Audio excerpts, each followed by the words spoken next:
El libro de los Hechos se le ha adjudicado a Lucas, que es también el autor del Evangelio, que tiene el mismo nombre.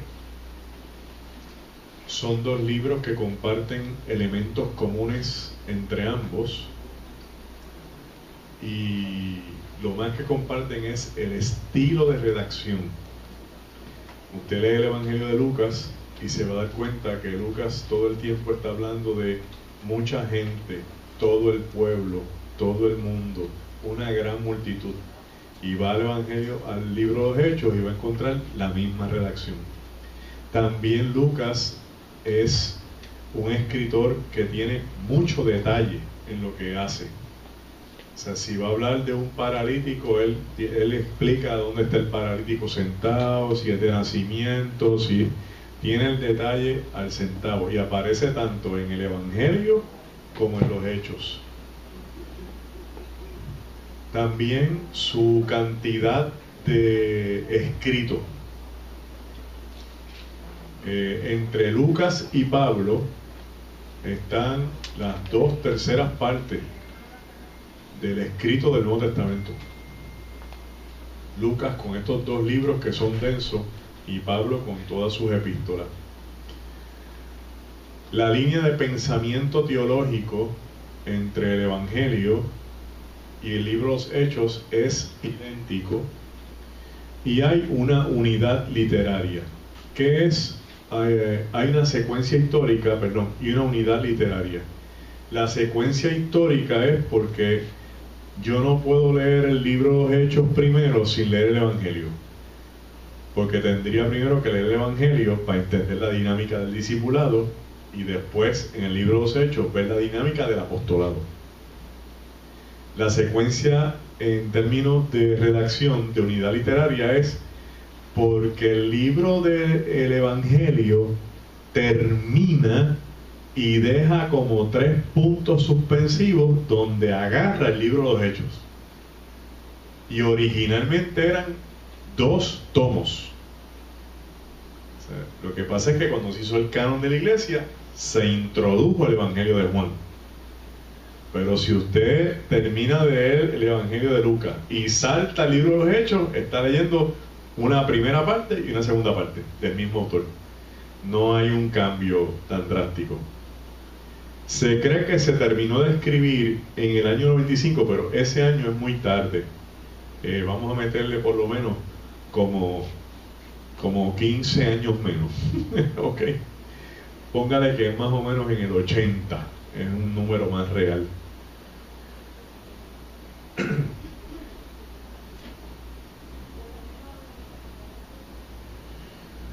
Semejanzas entre ambos libros. Semejanzas entre el Evangelio de Lucas y el libro de los Hechos. El número para identificar personas.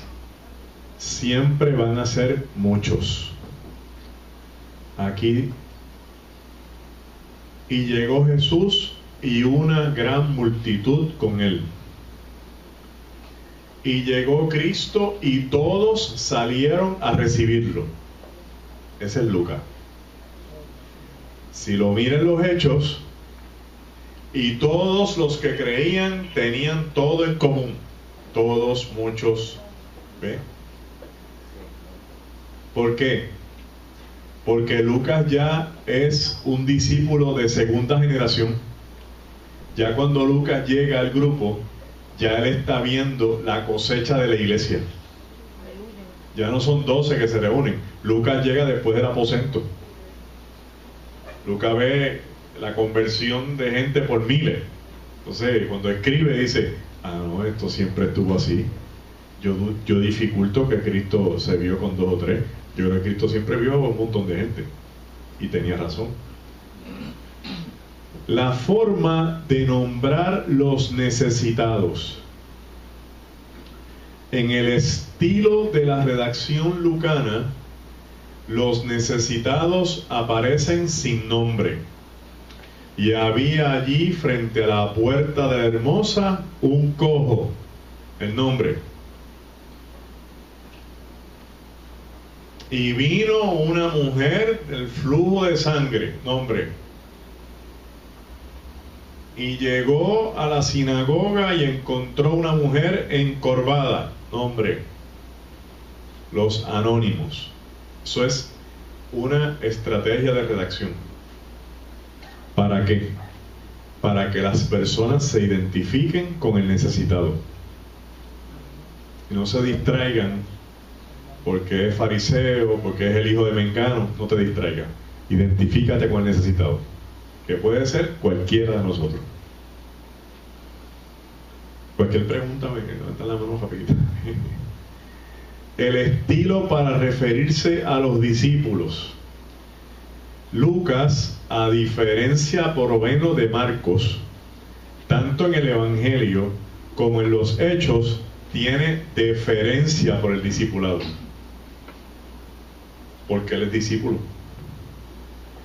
Marcos no.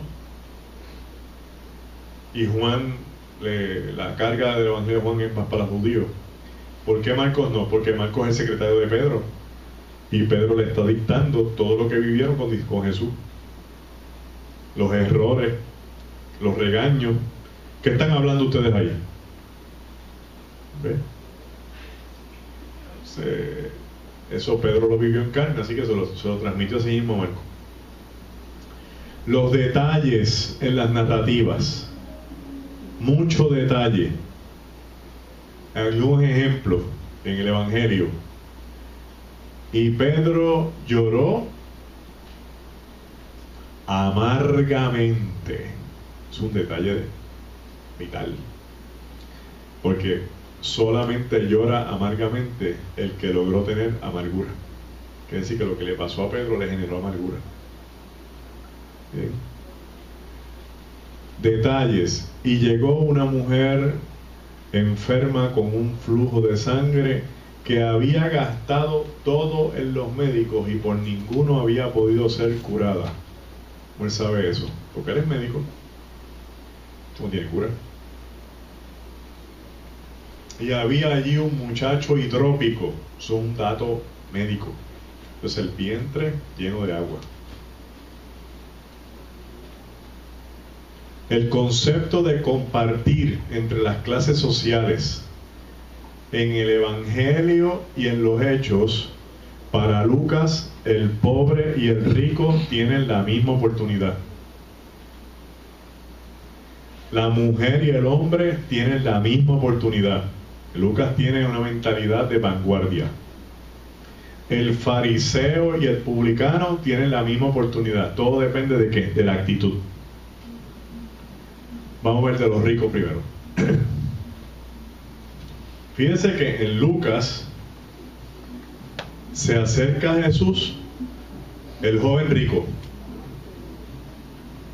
y conoce la ley, pero no puede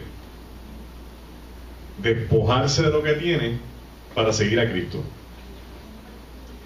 Pero después de ese viene Zaqueo, que también es rico, y se levanta en la casa y dice que le va a dar la mitad de los bienes a los pobres, que eso fue lo que Cristo le pidió al joven rico, y la otra mitad al que le robó le va a devolver 4 veces para cumplir con la ley. Entonces tenemos un rico que no puede hacer un acto de corazón, y otro que es tocado por Cristo y se rinde en el mismo Evangelio.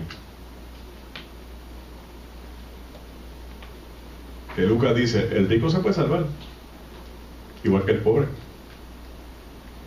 Dice en el Evangelio, y habrán 2 en el campo trabajando, uno será llamado y otro dejado. Ahí son hombres. Pero dice, y habrá 2 en la casa, esas son mujeres, y también una es llamada y otra dejada. ¿Dónde está el issue grande de las mujeres? ¿En qué evangelio? En el de Lucas. ¿En qué historia? Marta y María. ¿Cuál es la pelea de Marta y María? Que esta se sienta a escucharte. Yo estoy acá con la trastera y la comida y el catering. ¿Y qué dice Cristo? Este escogió la mejor parte porque está escuchando la palabra de Dios. Pero ¿qué representa María ahí? Las mujeres que no las dejan entrar a la sinagoga a escuchar la palabra. Mire qué evangelio, año 70 y pico. Qué mentecita, ¿verdad?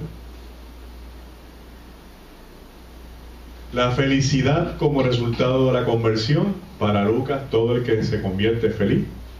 En Lucas y en los Hechos. Y la necesidad de que todo el mundo sepa del evangelio. Esta es una influencia paulina. La urgencia de que todo el mundo conozca a Cristo. Esa mentalidad viene de Pablo, que es prácticamente mentor de Lucas y amigo y compañero de viaje. Mire cómo Lucas trabaja sus libros. En el evangelio, la figura principal va a ser Jesús, pero en los Hechos es el Espíritu Santo. De hecho, estos libros tuvieron debate en cuanto a los nombres, porque querían ponerle el Evangelio de Jesús y los Hechos del Espíritu Santo. ¿Bien? En el Evangelio Jesús tiene el poder, pero en los Hechos de los Apóstoles el poder es conferido y vendrá sobre vosotros el Espíritu Santo. Entonces el poder que tenía Cristo ahora lo tiene ¿quién? La iglesia.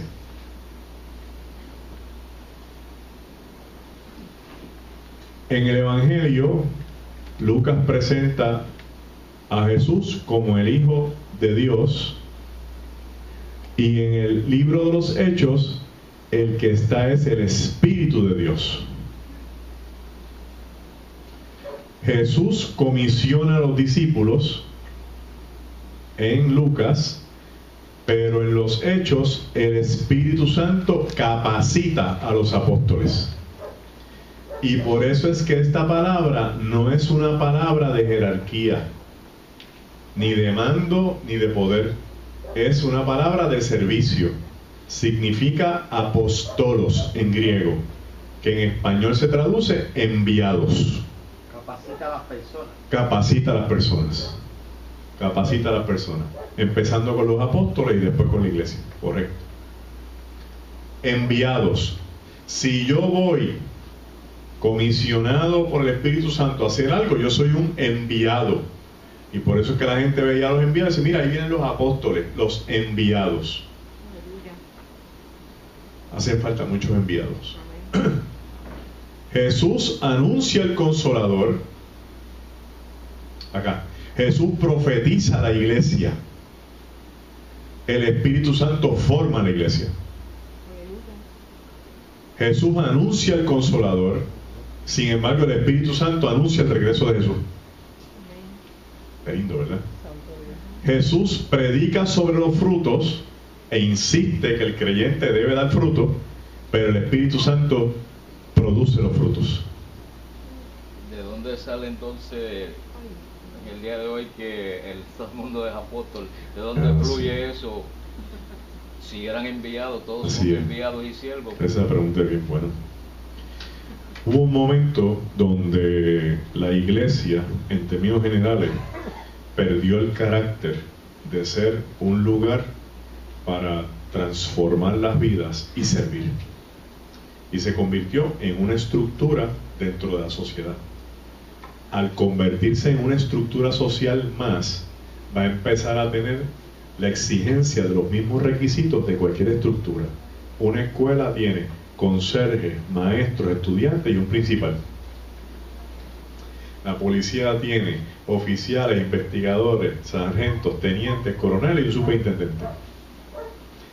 Entonces, siempre estuvo con la figura del pastor, que era la que dominaba. Tan pronto empezó a surgir el título de reverendo, se empezaron a complicar las cosas. Después otros terminaron doctorados y entonces querían que los llamaran. Aquí está el pastor, doctor, reverendo, fulano de tal. Entonces, los que no tenían educación formal, académica, teológica, empezaron a buscar títulos y encontraron los títulos de los patriarcas, apóstoles, querubines, yo no sé cuántas cosas hay ahora. Y todo el mundo empezó a proclamarse, diciendo que como hay ministerios en la iglesia, como el del pastor, pues también tenía que haber un ministerio de apóstol. Sí, pero no es el que dirige la iglesia. Porque el ministerio de mayor responsabilidad es el pastor. Porque al final del día el pastor es el pastor del misionero, del profeta, del maestro, del evangelista, del que canta, del que adora. Porque uno tiene que darle contabilidad a alguien. Entonces se convirtió en una figura para distinguir gente que no dudo que algunos sean, ¿verdad?, un tipo de apóstol, pero no cumple con lo que la iglesia primitiva estableció para ser un apóstol. Que la primera regla era haber visto a Cristo. Eso es tanto, aleluya. Claro, no se puede. O sea que no es por hablarlo de forma, ¿verdad?, sino es los llamados apóstoles.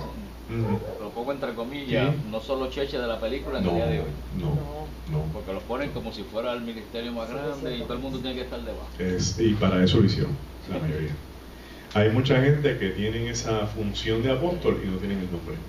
De hecho, la mayoría de hermano.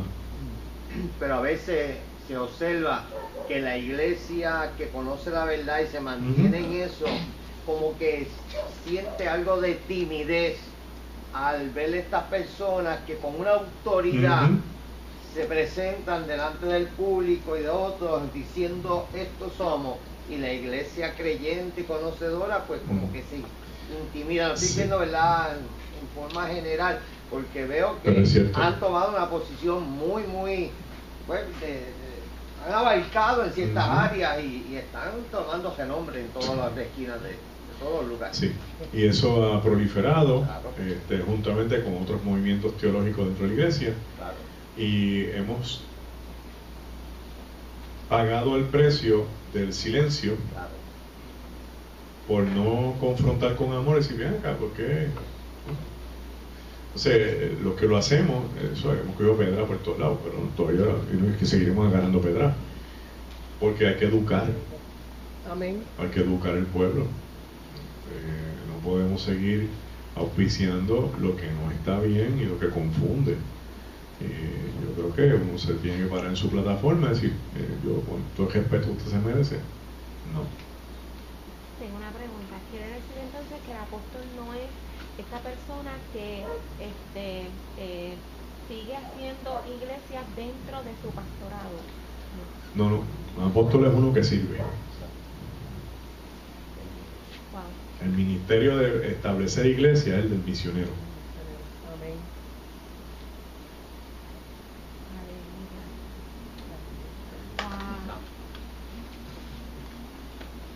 Y se ha abandonado las misiones por estar con poderes jerárquicos de mandar y de control. Digo este comentario y salgo para acá. Tenemos un problema bien grande, porque esto es un asunto de querer tener poder y control. Entonces, donde hay este asunto de poder y control, no puede haber servicio, porque hay intimidación, una jerarquía. Hasta el grado, si uno cuestiona, uno es hereje. Pero bienvenido al club, yo tengo espacio disponible en el club. Otro día me enredé con 2 o 3, vieron hereje, falso profeta. Yo le dije, como eso no es verdad, ni me importa. Ahora, tengan en cuenta, ustedes me están juzgando, es un pecado.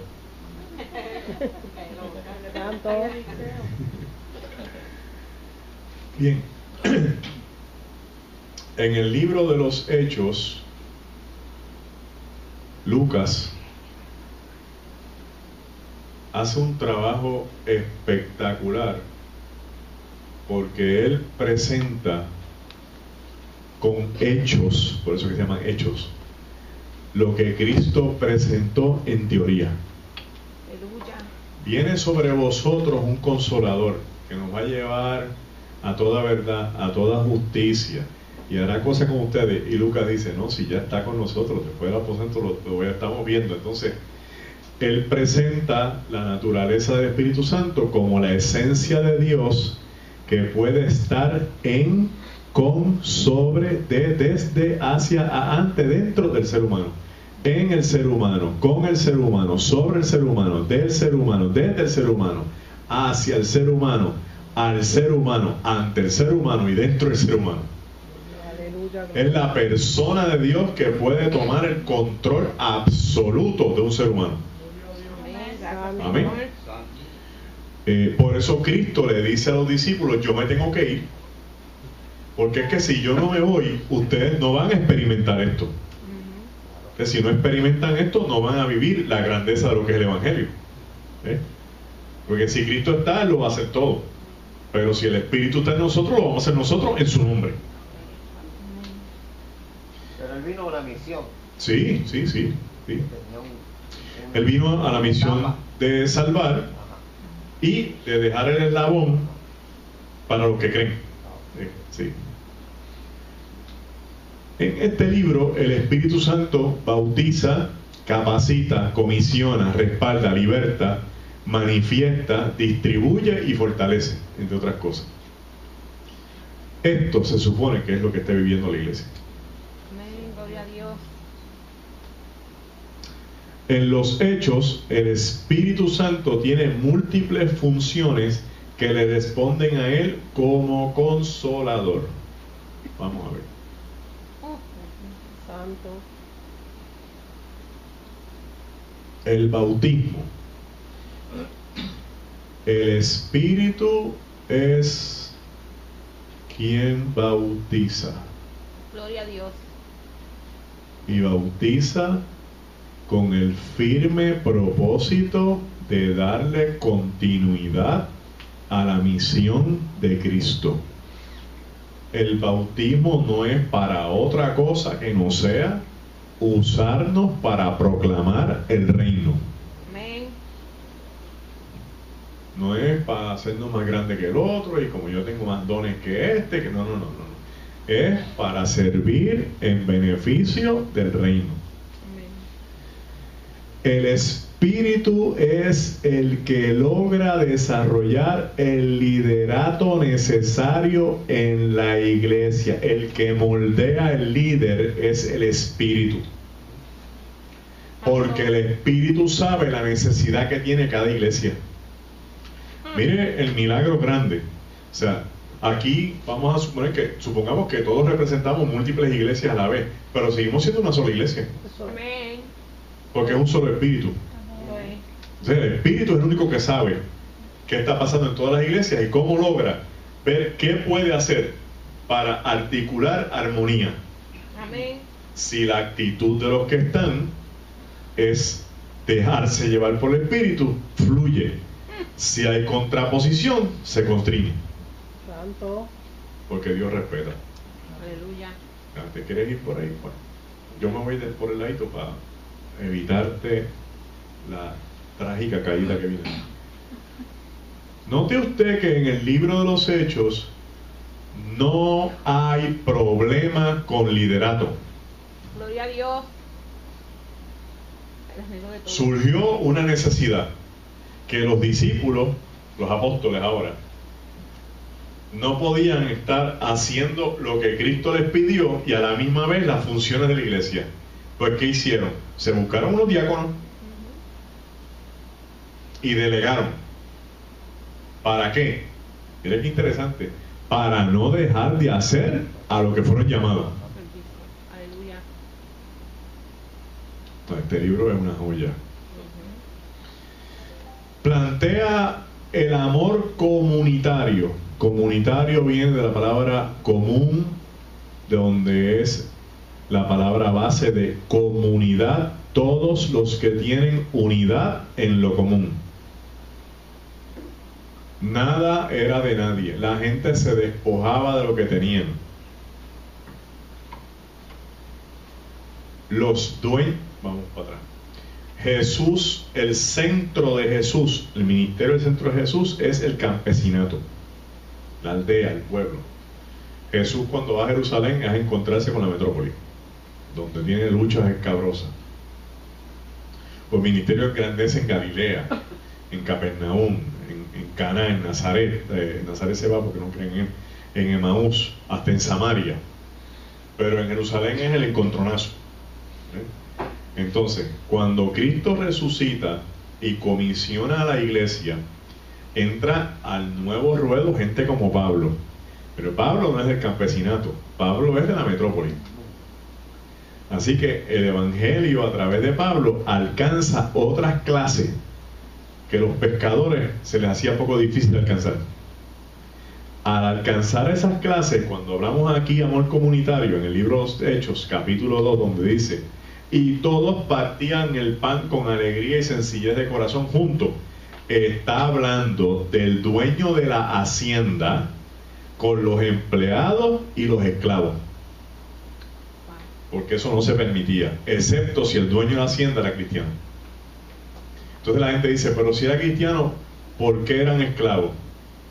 Porque el esclavo usted lo compra.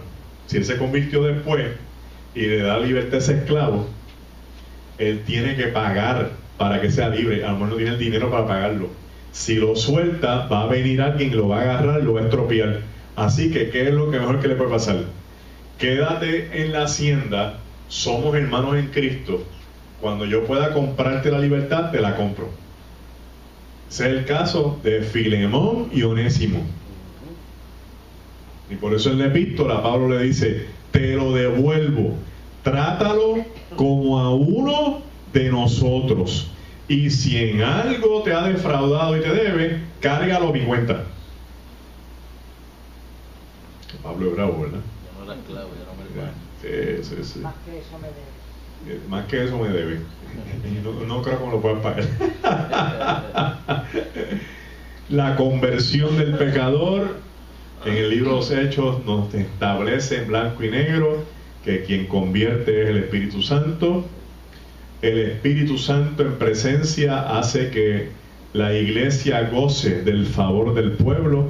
Esto es que los que no se convierten se conviertan en aliados, aunque no estén con nosotros. No te metas con la iglesia. Pero tú vas y no, yo no voy, pero no te metas con la iglesia. O que llegue y dice: pastor, ¿qué le hace falta? La comisión de la iglesia. Comisión significa compartir una misión. Aleluya. Y con gozo. Amén. Con gozo. Las misiones son para tener gozo, porque estamos haciendo la obra. La capacitación de la iglesia, el servicio al prójimo y eventualmente el sacrificio vicario de los apóstoles.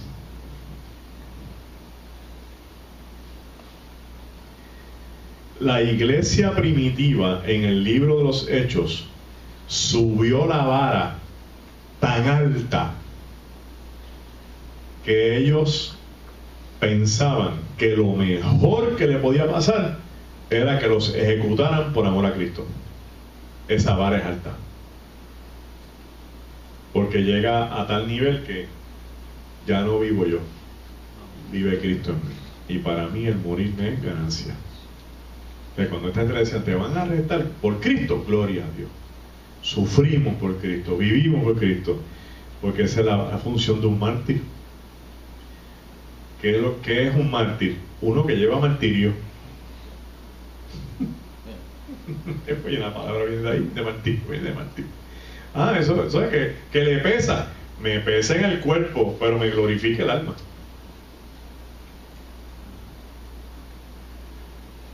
En términos de comentario exegético, aquí viene algo que estaba hablando ahorita con la hermana.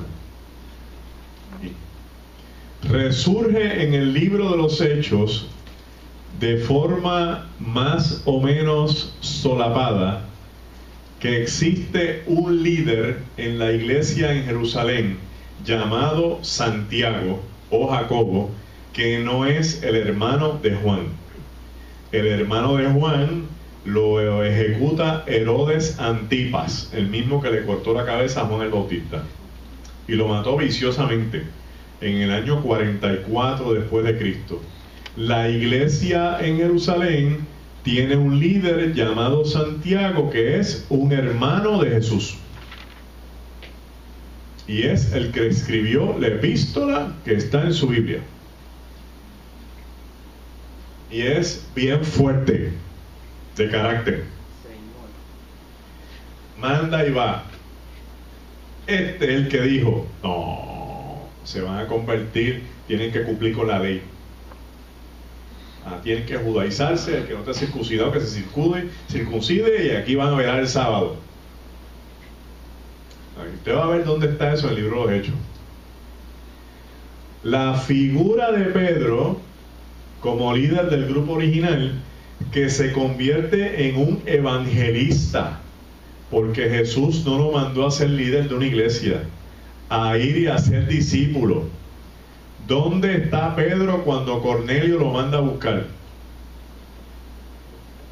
En Jope. En Jope, muy bien. En Jope. Jope es una zona portuaria en el mar Mediterráneo. Cristo no llegó ahí, pero tiene un discípulo que llegó allí. Aleluya. Pedro. ¿Qué hacía Pedro por allá abajo? Evangelizando en casa de Simón el curtidor. Cornelio está en Cesarea Marítima, que es el puerto romano más grande de la zona. Lo manda a buscar. Aquí que se forma el chisme. Y el Espíritu Santo, para preparar a Pedro de lo que va a ver, le da una visión. ¿Acuerda la visión? El lienzo. Y aparecieron todos aquellos animales inmundos. ¿Inmundos para quién? Para la ley, pero no para Dios. Y una voz que le dijo, Pedro, levántate, mata y come. Señor, yo nunca he comido cosa inmunda y nada. Ningún animal de esto ha entrado primero, que mate y come. Y no llames inmundo a lo que yo he creado. Mire qué cosa más loca. Pedro está en casa de un hombre que se llama Simón el curtidor. ¿Usted sabe lo que hace el curtidor? El curtidor es que llevan los animales muertos para desollarlos y sacarle la piel. Porque lo que hace es trabaja en el cuero de los animales, en la piel. ¿Y dónde está Pedro? Dice que en la azotea, porque él no quiere estar donde esté la sangre de todos esos animales. Él se fue para el segundo piso. Se le escapó el curtidor, pero no el Espíritu Santo. Que no quieres ver la sangre de los animales, pero te va a pasar el liencito para que tú veas cómo es esto. Entonces, cuando Pedro ve el lienzo, se va con los hombres de Cornelio y llega allí y ve la casa de un centurión romano lleno del poder del Espíritu Santo, que la imagen que Pedro tiene de lo que es el bautismo colectivo es el aposento alto, donde todos eran judíos. Ahora ve un bautismo masivo romano pagano. Y si esta gente no practica la ley, y el Espíritu lo bautizó.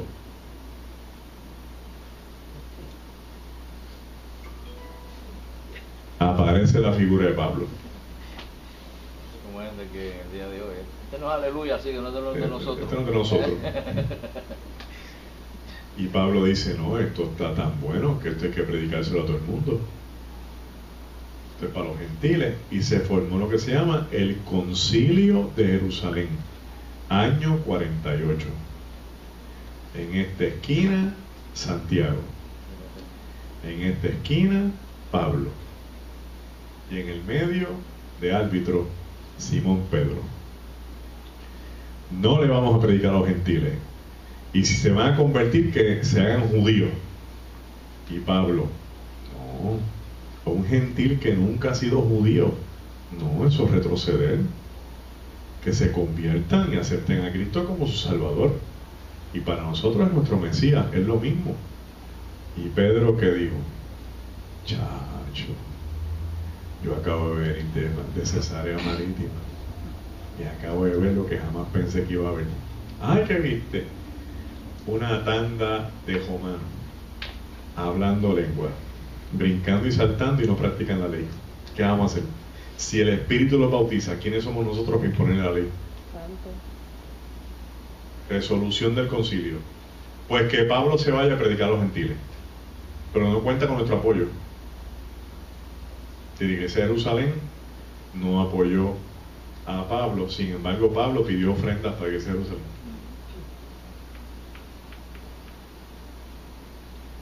¿Dónde está la crisis escrita en la epístola de los Gálatas?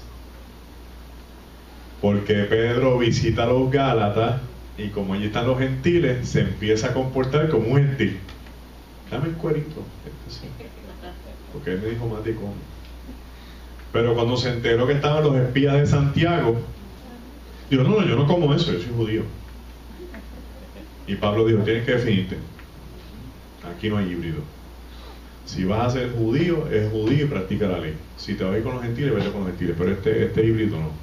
Y por eso es que en la epístola a los Gálatas, Pablo insiste, en términos generales, que el que es judío conoce la ley. Y como conoce la ley, al venir a Cristo, lo que tiene es el cumplimiento de lo que ha practicado toda su vida.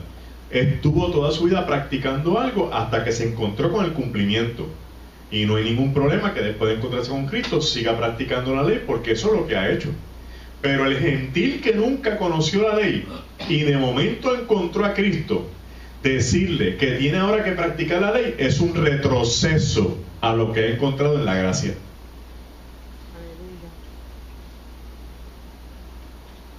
Donde él dice, de la gracia habéis caído si vuelven. Eso es así, eso es así. Esa epístola de asignación.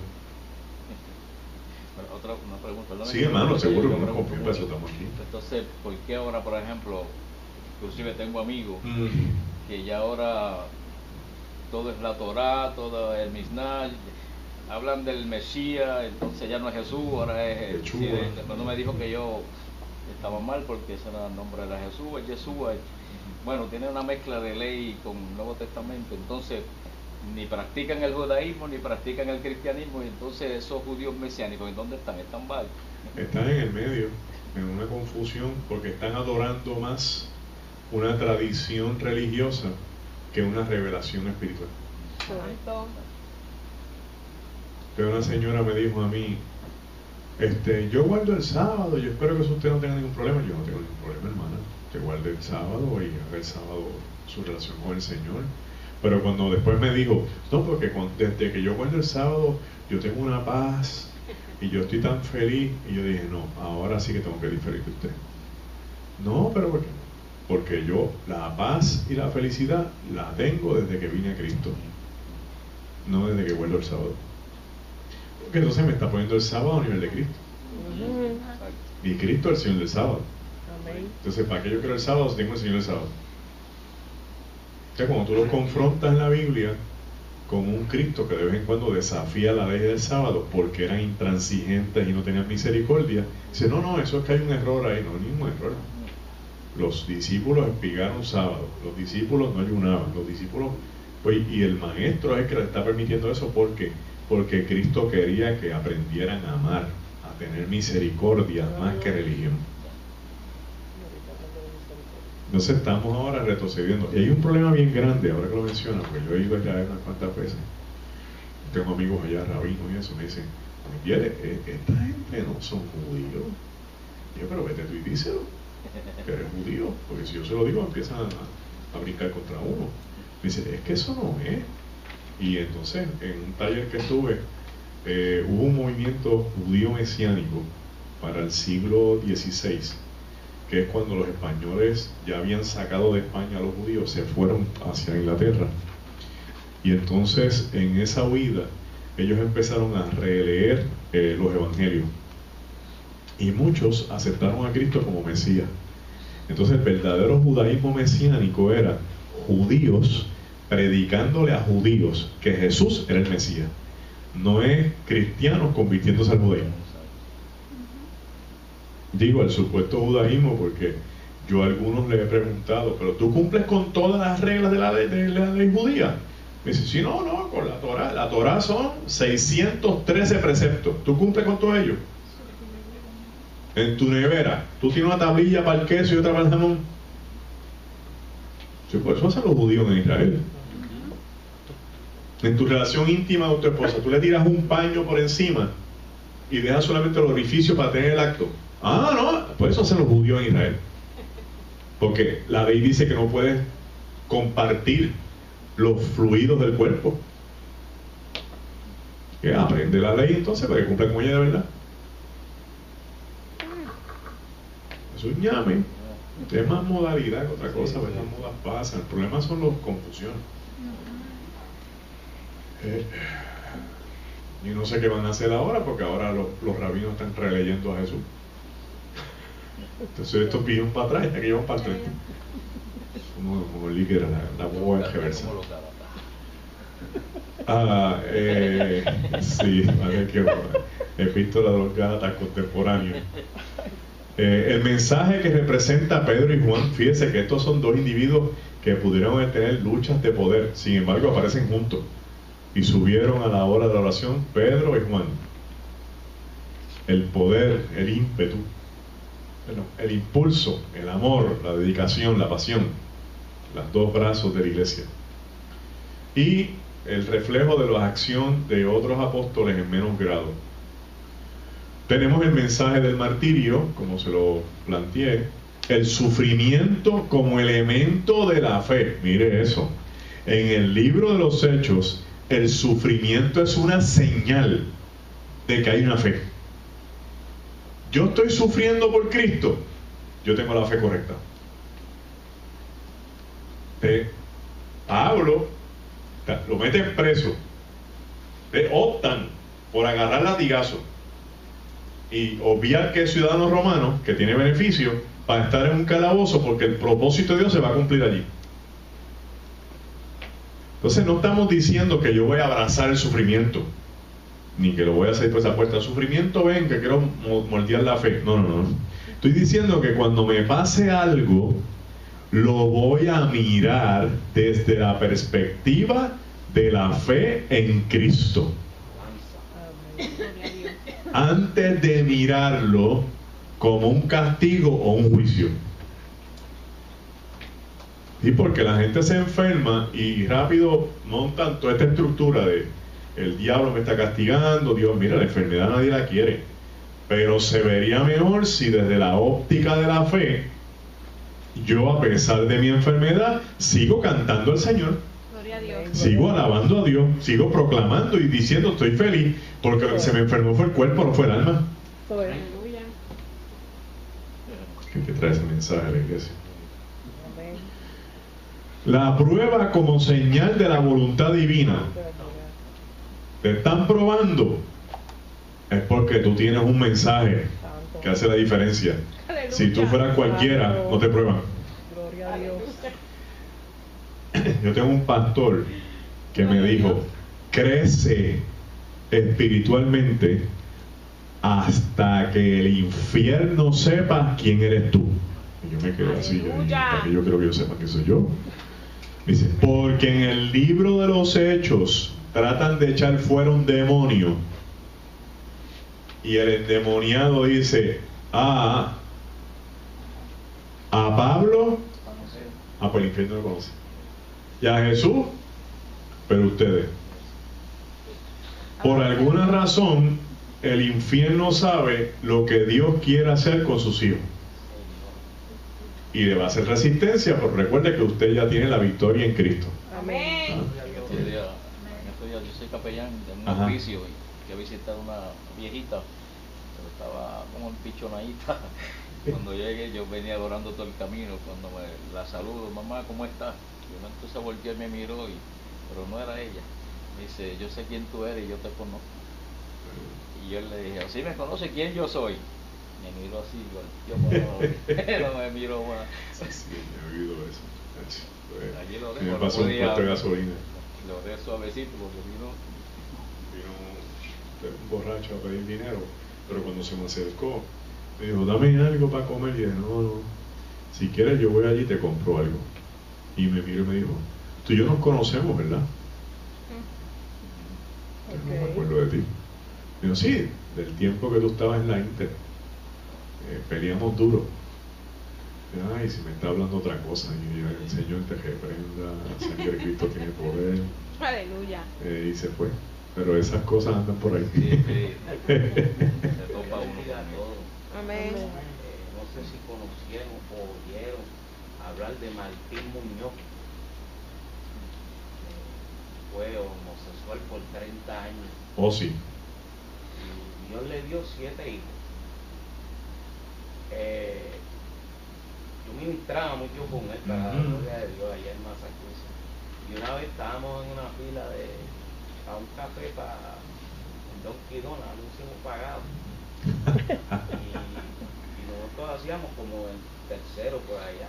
Y de la fila larga, un americano que decía, homosexual, que no lo conocía la persona, pero el demonio sí. Y él decía, Señor te reprenda, Satanás.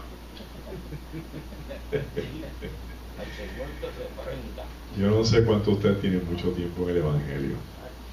No necesariamente porque tengan muchos años, porque pueden haber empezado chiquitos. Pero los que llevamos tiempo sabemos que habían cultos donde lo que había era una guitarrita con 3 tonos. El cantante se ajustaba a la mayor, que es el tono principal, a cantar una mirada de fe, y se prendía ese culto y la gente endemoniada caía al piso. En la iglesia habían iglesias que tenían un cuartito y se los llevaban para allá a echarle para afuera todos los pichones. Yo hace tiempo no veo eso, y ahora cogido vacaciones porque se han hecho miembros de la iglesia, porque yo hace tiempo no veo eso. Se estarán preparando porque eso existe. O sea, yo vi eso con mis ojos, yo vi gente arrastrarse como culebra. De verdad. En campañas donde yo llegué a estar, it's real. Lo están cogiendo live, pero es verdad. La gente lo está cogiendo live, pero Ministraba junto a un hombre llamado el pastor Carrasquillo, y ministramos esta mujer ahí, la tuvieron que agarrar ahí, y ella torció el cuello así, y lo miró y le dijo, morón.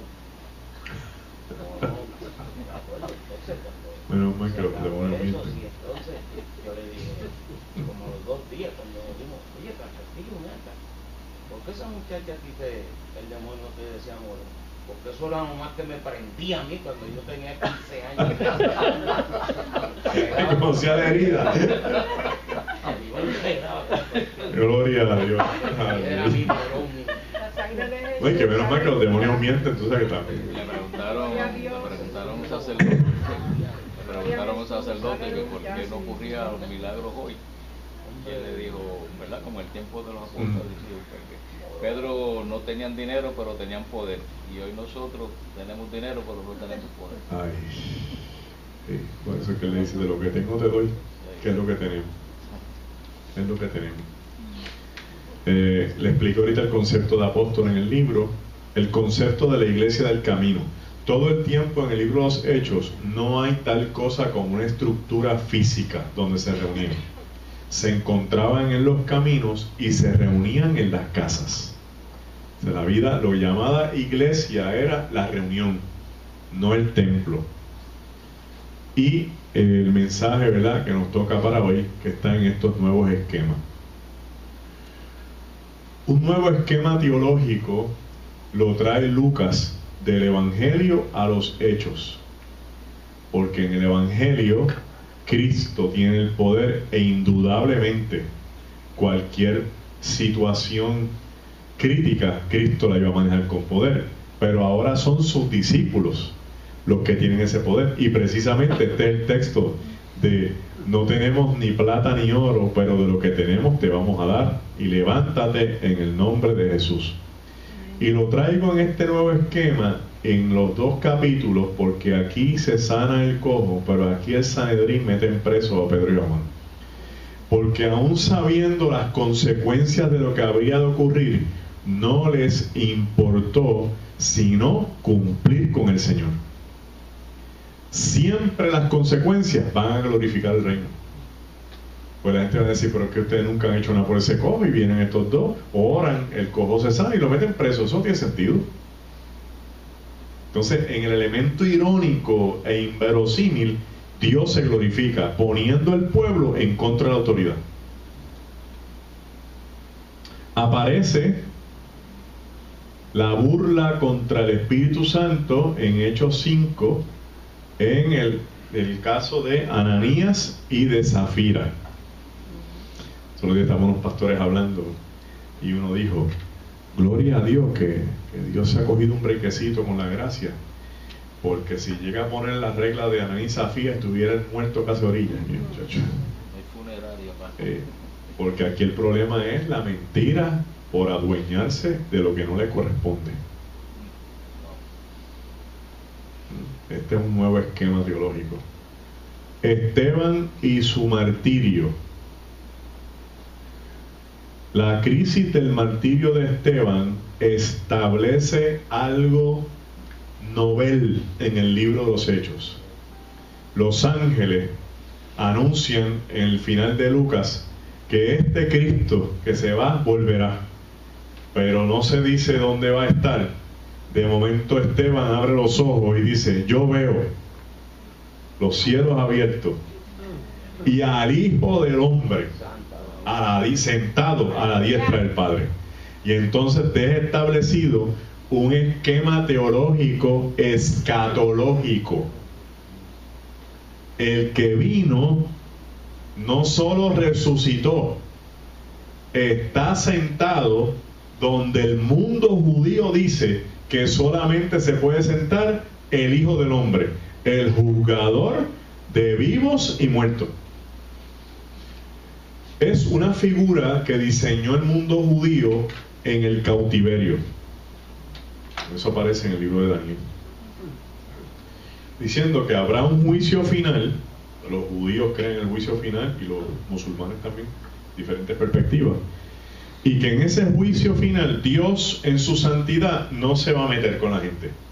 Para eso Él tiene una figura que es la que está siempre al lado derecho de los reyes.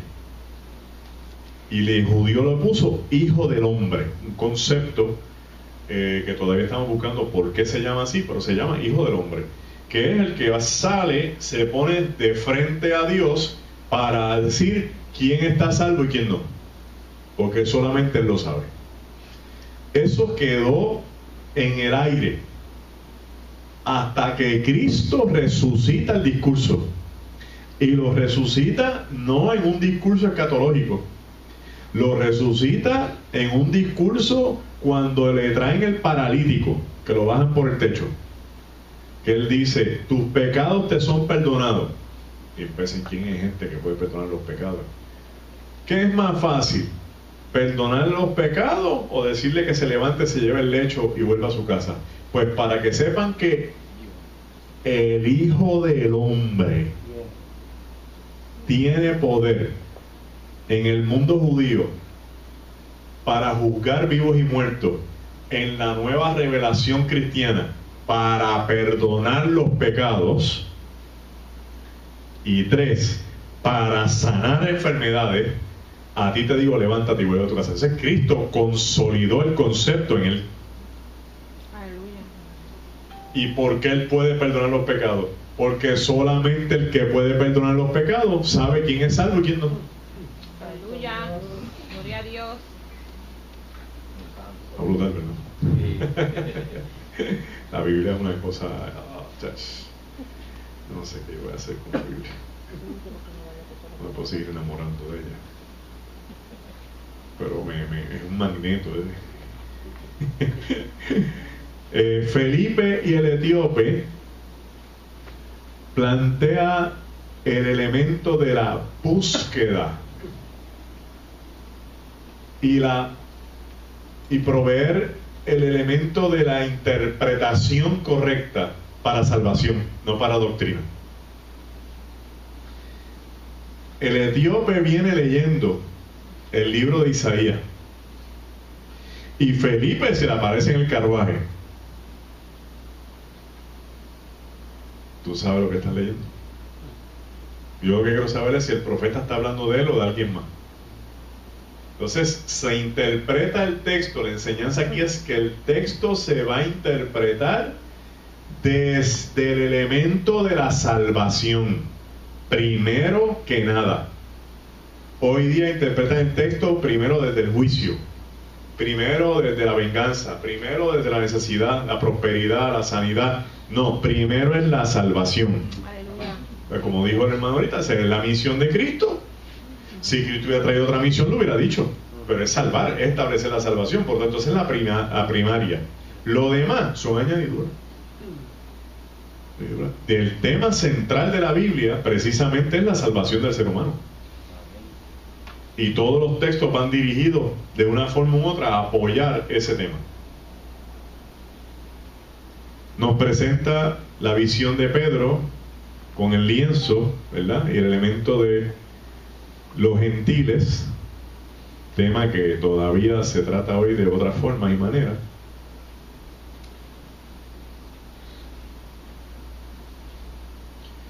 Pedro y Juan en el encuentro con Simón el mago, en un nuevo esquema que Lucas nos dice, mira, va a haber gente que no va a entender lo que Dios nos ha dado y va a pensar que con dinero lo pueden comprar. Y vamos a añadirle otras cositas ahora. Y va a haber gente que piensa que necesitan ayudar a Dios para que otros crean, haciendo actos y cosas para que la gente diga, mira, ¿viste eso? Show. Dios no necesita shows. Aleluya. Ni forzar milagros, ni... Yo fui a una cruzada de invitado y me senté, oí el mensaje que estuvo muy bueno, pero a la hora de ministrar por la gente, vi la gente desesperada pasando, buscando milagros, pero corrían. Y me fijé en una señora que llevaron con unos andadores, y cuando la pasaron al frente, y usted está caminando, y qué sé yo, se veía más o menos, pero cuando ya venía por la parte donde yo estaba, tenía los andadores de nuevo. Pero al frente se hizo ver como que ya había un milagro de caminar. Eso no hace falta. Entonces yo le voy a decir algo que vi en el libro Los Hechos, que lo vamos a ver cómo lo combinamos. Yo creo mucho en la figura del capellán. Amén. Porque el capellán trabaja mucho solo. Gloria a Dios. Y en la soledad con la gente es donde Dios está más próximo a hacer milagros. Amén. Eso es amén. Porque aquí todo el mundo quiere hacer milagros, y entonces está el Facebook, está todo, ponlo ahí que se va a levantar el paralítico, ponlo ahí. Sería espectacular, pero hay una presión social que estamos mirando a ver qué se va a llevar más la gloria. El que está orando para hacer el milagro, o que Dios se glorifique con el milagro. ¿Por qué no vamos a los hospitales, una visita casual, y oramos por los enfermos, ni decimos nombre? Mire, usted me deja orar por usted, me lo voy a ungir en el nombre de Cristo? Mire, un individuo que está revolucionando Estados Unidos, yo no sé si me olvidé el nombre cada rato, yo creo que el apellido es White, es un muchachito joven, ahí todo peludo, desalineado, sale de allí con t-shirt, gente, Dios le bendiga, qué sé yo. Tiene una iglesia en la calle. Él empezó orando por la gente donde quiera. Él va a Walmart, él va a Walgreens, él ve a la gente que puede orar por usted. Sí. Y él dice, mira, voy a orar por usted para que donde le duele la cintura, no le pone la mano, porque él dice, yo creo que usted sienta la mano de Dios, no la mía. Señor, esta persona tiene dolor de espalda. Sánalo ahora mismo, en tu nombre. ¿Cómo se siente? Me siento bien, de 0 a 10. Como 7, vamos a orar de nuevo. ¿Ya? Aleluya. Y lo graban y lo tiran por YouTube. Entonces la gente se sanan. Mire, ¿qué yo hago ahora? No, esta es nuestra tarjeta, llámenos. Aleluya. Entonces van, los llaman, allá los disipulan, se los llevan para la playa, los bautizan, y después les dan un taller de cómo orar por la gente, y siguen multiplicándose. Gloria a Dios. ¿Por qué no podemos hacer eso? Gloria a Jesús. ¿Por qué no podemos ir al oncológico Eso es. de los niños? Amén. Entonces, cuando preparamos un programa que no está malo, queremos llevar compras, queremos llevar materiales, ropa. Poder. ¿Por qué tenemos compasión con las víctimas de Alzheimer y no oramos por ellos? Eso es. ¿Por qué los entregamos? ¿Por qué estamos entregando a la gente? Aleluya. Santo Dios. No creemos. Y tenemos que practicarlo, porque ¿cómo es que yo decía anoche en la iglesia, a mí me gustaría resucitar a un muerto, pero yo estoy preparado para eso, porque se levanta el muerto y me muero yo. Entonces tengo que Dios tiene que ayudarme primero cuando lo deje cabeza y un dolor en el codo y eso, hasta yo llegué a ese nivel, porque yo era como muchacho, saca el muerto de la calle y vete al otro ahí, aprovecha el viaje. Es gradual, pero tenemos que intentarlo, hermano. Sí. Yo nací en los caminos del Señor, mis padres fueron los pioneros en el pentecostalismo en Ajunta en el 1935. Y nací ahí, esa fue mi formación. Fui pastor, presbítero, director de educación de las Asambleas de Dios, etc. Por 30 y pico de años fui misionero y evangelista. Pero cuando Dios me llamó me dijo, yo te quiero solo. Y yo en la mente ya tenía montones de cosas, y te quiero solo. Y vas a ir a todos los montones de lugares del mundo, pero vas a ir solo. Ese es Dios. Cuando me vi por las montañas, por la selva del Amazonas solo, allí lloraba como un nene chiquito, pero me acordaba de las palabras del Señor. Yo te voy a llevar, pero yo voy a estar contigo. Y, ¿verdad? Y a veces cuando veo hoy en día, cuando dicen Festival de Milagros, como si Dios dijera, pues lo que tú digas yo voy a hacer. Y si Dios no le da, perdón la expresión, la gana de no sanar a nadie esta noche, y lo que quiere es bregar por los corazones. Entonces queremos... Dios le rompió el ego a Naamán antes de sanar a la lepra. El proceso. Amigos me dicen, Mandiale, ¿qué estás haciendo? Yo dije, mi mundo se divide entre dos, Cartagena y el mundo. ¡Aleluya!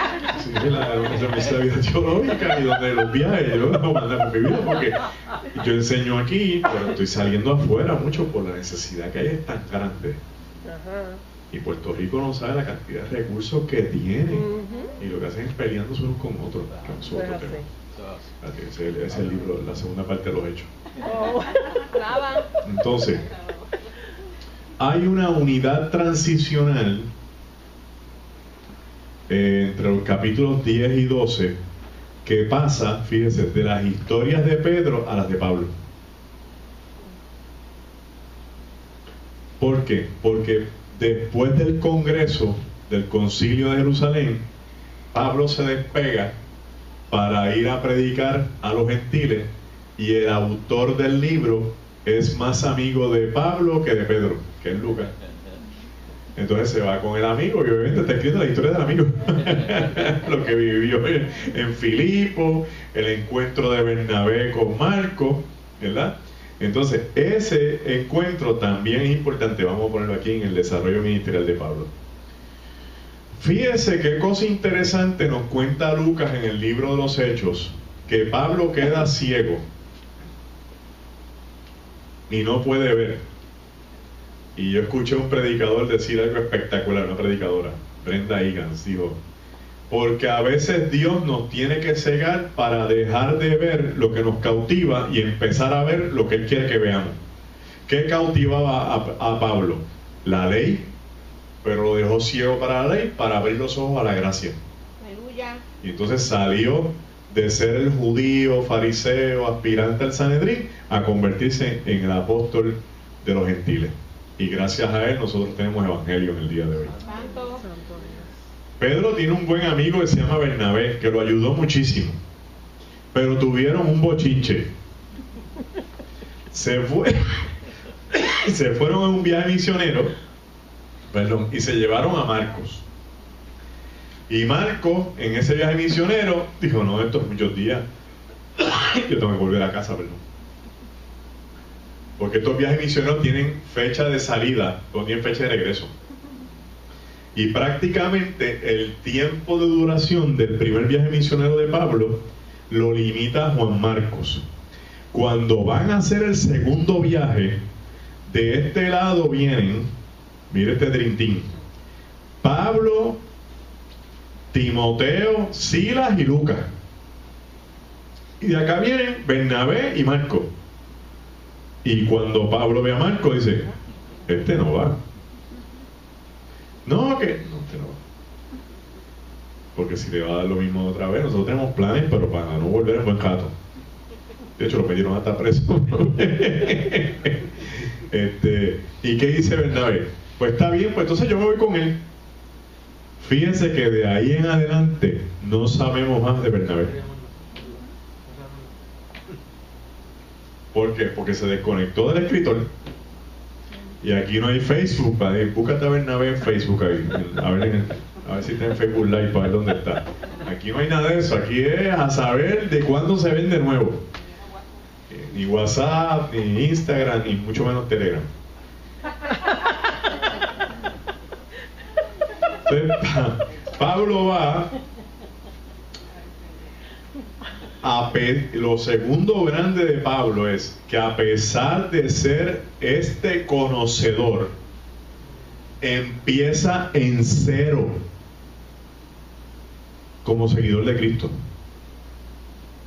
hasta convertirse en una de las figuras más prominentes, tanto que hay escritores que alegan y dicen que los discípulos se anticiparon demasiado para llenar el lugar